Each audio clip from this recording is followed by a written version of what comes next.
यदि आप जैविक खेती करना चाहते हैं, जहर वाला खाना से छुटकारा पाना चाहते हो, तो ये वीडियो आप ही के लिए है।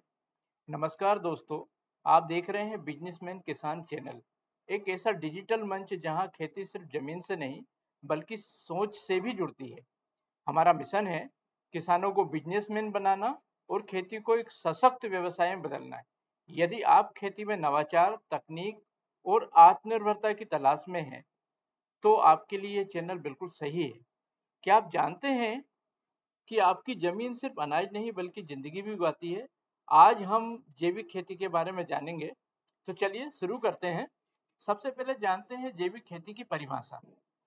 जैविक खेती वो प्रणाली है जिसमें रासायनिक खाद, कीटनाशक या रासायनिक दवाओं से संशोधित बीजों का उपयोग नहीं किया जाता है। ये खेती पूरी तरह प्रकृति के नियमों पर आधारित होती है, जिसमें गाय का गोबर, जीवामृत, नीम कार्क जैसे प्राकृतिक संसाधनों का प्रयोग किया जाता है। अब बात करते हैं जैविक खेती के क्या लाभ हैं। दोस्तों, जैविक खेती से कई तरह के फायदे मिलते हैं, जिनमें मुख्य रूप से जैविक खेती अगर हम करते हैं तो हमारी जो जमीन है उसकी मिट्टी की उर्वरता बढ़ती है, साथ में पानी की बचत होती है और फसलें ज्यादा स्वादिष्ट और पोषक होती हैं। और सबसे बड़ी बड़ी बात है, किसान और उपभोक्ता दोनों स्वस्थ रहते हैं। इसके बाद हम जानेंगे रासायनिक खेती और जैविक खेती में अंतर। तो दोस्तों, रासायनिक खेती में उत्पादन भले ही अधिक होता है, लेकिन इससे मिट्टी धीरे धीरे बीमार हो जाती है। परिणाम यह होता है कि हमें विषैला या जहरीला भोजन मिलता है, जो अनेक बीमारियों का कारण बनता है। इसके विपरीत अगर हम देखें तो जैविक खेती थोड़ी अधिक मेहनत मांगती है, लेकिन ये सस्ती होती है, दीर्घकालिक रूप से टिकाऊ और लाभकारी होती है। जैविक खेती से हमें स्वादिष्ट और पौष्टिक भोजन प्राप्त होता है, जिससे बीमारियों की संभावना भी कम हो जाती है।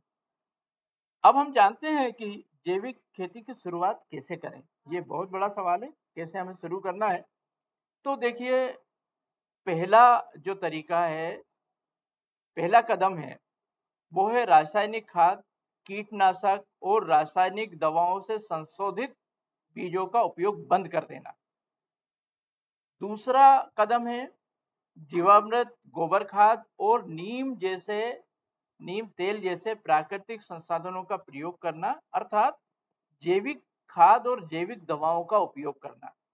तीसरा कदम है फसल चक्र अपनाएं, ताकि मिट्टी की उर्वरता बनी रहे और कीट नियंत्रण प्राकृतिक रूप से हो सके। मतलब हमें बदल बदल कर फसलें बोना है, जिससे कि मिट्टी भी बड़ी यहाँ बनी रहे और जो कीट लगने वाले हैं उस पर नियंत्रण पाया जा सके।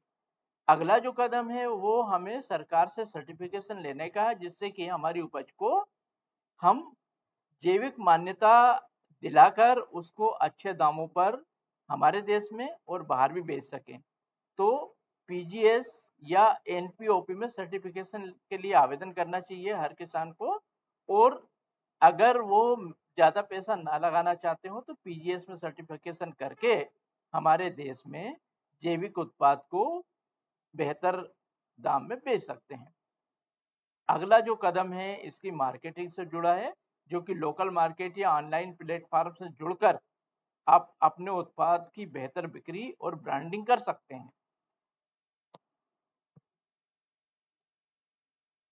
तो दोस्तों, जैविक खेती सिर्फ एक तरीका नहीं है, एक सोच है। आइए मिलकर खेती को फिर से जमीन से जोड़ें, प्रकृति के साथ, स्वास्थ्य के लिए और आने वाली पीढ़ियों के लिए। अगर आप भी जैविक खेती शुरू करना चाहते हैं तो इस चैनल को सब्सक्राइब करें, शेयर करें और इस मिशन से जुड़े रहें।